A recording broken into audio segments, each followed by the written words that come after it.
Hello my dear friends. आज हम बात करेंगे कि पेपर अटेम्प्ट कैसे करें, टाइम मैनेजमेंट कैसे करें। ये चीज़ें सीखना बहुत ज़रूरी है। ऐसा कोई भी पर्सन नहीं होगा जो पढ़ के सिलेक्ट हो गया हो। उन्होंने टाइम मैनेजमेंट और साथ ही साथ पेपर अटेम्प्ट करने के तरीके को सीखा होगा। ये चीज़ें बार बार प्रैक्टिस करने से ही आती है। आप सोच रहे हो एक बार करने से हो जाएगा, उससे नहीं होती है। पेपर अटेम्प्ट कर बार बार आप, जैसे माइनर टेस्ट होते हैं, मेजर टेस्ट होते हैं, जो भी आपके कोचिंग में टेस्ट होते हैं, उनमें आप ये प्रैक्टिस बार बार करते हो, या जो भी आप टेस्ट देते हो घर पे, उनमें ये प्रैक्टिस करते हो कि अटेम्प्ट कैसे करें बार बार, तभी जाके आप इम्प्रूवमेंट दिखा सकोगे अपने मेन पेपर में। पेपर अटेम्प्ट करने का लोगों का अलग अलग तरीका होता है। मैं आपको एक सिंपल तरीका बताऊंगा जिसको आप फॉलो करोगे तो आसानी से आपके मार्क्स इंक्रीज होंगे डेफिनेटली। तरीका ये है कि सबसे पहले आपको जो भी बायो, केमिस्ट्री, फिजिक्स जो भी आप पेपर में करते हो वो अपनी अपनी चॉइस रहती है। जो भी आप करो, जब भी आप पेपर को करो सबसे पहले ये ध्यान रखो कि सिंपल क्वेश्चन कौन से है। जो भी आपको सिंपल क्वेश्चन लगे, एक ही बार में आपसे हो जाए, वो बनाते चलो। जो भी, जैसे कोई मॉडरेट क्वेश्चन होते हैं उनमें थोड़ा टाइम लगता है या हार्ड में ज्यादा टाइम लगता है।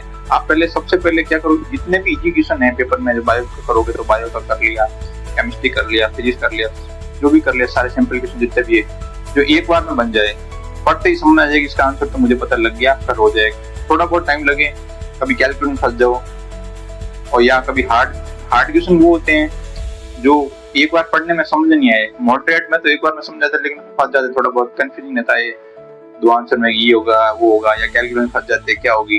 तो उनको एक टाइम के लिए छोड़ दो। 1 मिनट के अंदर जो भी क्वेश्चन बन रहे हैं बना लो। ज्यादा टाइम खराब करोगे तो फिर आगे टाइम कम पड़ेगा। इसलिए उन क्वेश्चन को एक बार के लिए स्किप करो और आगे बढ़ो। फिर देखो जो भी बन गए सिंपल क्वेश्चन, फिर आप वापस सेकंड राउंड में और आओ। सेकंड राउंड में आओ, उसमें मॉडरेट क्वेश्चन करो, जो कैलकुलेशन नहीं बनी, जिसमें कोई दिक्कत आ रही थी, वो बना लो फटाफट। जब वो 10-15 क्वेश्चन रहेंगे या 20 क्वेश्चन वो बन गए, फिर वापस एक बार और ट्राई करो कि जो भी हार्ड क्वेश्चन है, तो 5-7 जो भी बचेंगे, लास्ट में इतने क्वेश्चन बचते हैं, उन पर ट्राई करो। इस प्रकार आप क्वेश्चन करोगे तो आपको मार्क्स भी अच्छे आएंगे, नेगेटिव भी कम होंगे, और साथ ही साथ आपकी एक्यूरेसी भी बढ़ेगी। और टाइम मैनेजमेंट भी इससे बहुत इंप्रूव होगा आपका पेपर अटेम्प्ट इस तरीके से करोगे तो। क्योंकि कभी कभी होता है कि हम ज्यादा हार्ड क्वेश्चंस को स्टार्टिंग में लेके बैठ जाते हैं, फिर लास्ट में वो टाइम अपना कम पड़ता है। इसलिए इस टाइम से आप ये डेली प्रैक्टिस करोगे तो डेफिनेटली आपका टाइम मैनेजमेंट भी अच्छा होगा, पेपर में नेगेटिव भी कम होंगे, और साथ ही साथ आपका स्कोर भी इंप्रूव करेगा। खाली पढ़ने से किसी का भी सिलेक्शन नहीं होता है।